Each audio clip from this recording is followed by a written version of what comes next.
Surviving Private Practice in Malaysia, Episode 3, Choosing Your Private Practice. My name is Dr. Selva. I'm a consultant obstetrician and gynecologist at Mahkota Medical Center in Malacca, Malaysia. When I decided to go into private practice in 1994, I looked at all my options. Being an obstetrician and gynecologist, I had several choices. I had the option of joining an established hospital. This was tempting at that time. Firstly, an established hospital will be equipped with all the facilities for me to practice in comfort. Secondly, most of the consultants in the established hospital will have many patients. I was hopeful that there will be some spillover of patients from the busy senior consultants to me. I applied to 2 such hospitals in Johor Bahru, but my applications were turned down. I had 2 offers. A well-established obstetrician and gynecologist offered me to join him, and I had another option of buying an established maternity home. I spoke to my boss and he advised me against buying the maternity home because it will be difficult for me to progress in my specialty if I am tied down by a maternity home. I listened to him and turned that offer down. I decided not to join the senior obstetrician and gynecologist because I was not sure I could get along with him. I was ambitious and I wanted to do more than just be a general obstetrician and gynecologist. Fortunately, I grew with the hospital and managed to do many things which I would not have done if I had chosen differently. This might have been my good luck or my sheer determination or both. I am grateful that the management supported me in all my new ideas even though I had to fight very hard to get them to do so. So if you have decided to go into private practice and are looking for a place to go into practice, these are your options. Number 1. Join as a pioneer in a new private hospital. Number 2. Join an established private hospital. Number 3. Join as an assistant to an established private practitioner. And number 4. Open your own clinic or center and do visiting in private hospitals. Now let's look at joining as a pioneer in a new private hospital. This means joining a brand new hospital that is just about to open or has just opened very recently. The advantage of doing this is that you will obtain pioneer status. You may be able to help in the setting up of the various services in the hospitals as well as consulted in the way the hospital and the doctor charge patients. You will not be answerable to any senior colleagues and will indeed be deemed the senior colleague to doctors who join the hospital later. The hospital will also help to promote you as part of their efforts to publicize the hospital's services and facilities. Of course, as a new hospital, it may take some time to attract patients and to become busy. You have to be patient. Your income may not be secured, especially during the early days. It is a real possibility that the hospital might fail altogether or that it may have cash flow problems resulting in you not being paid for your service. You will also have to work doubly hard as you will need to go out and talk to the public in order to help bring patients into your practice and the hospital. And once you have worked hard to establish yourself and the hospital is likely to take in another specialist in your area without consulting or even telling you, giving you direct competition.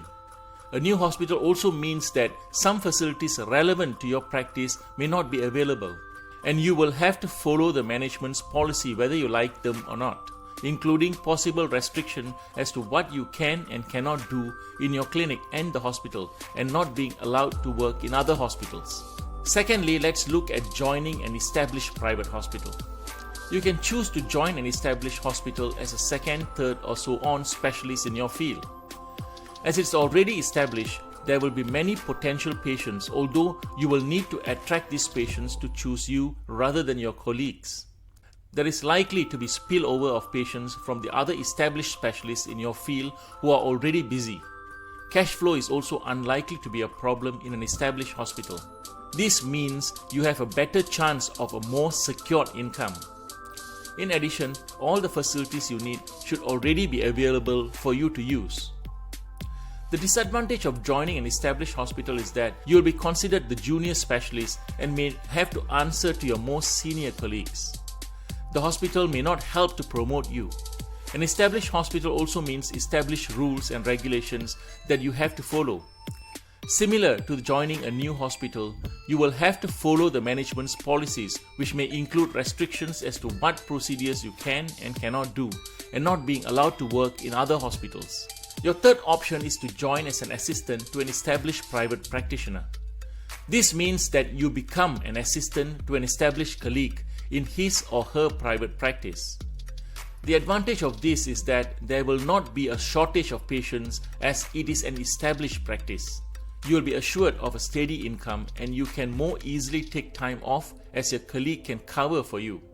However, your boss may take advantage of you and it might be hard to say no to him or her.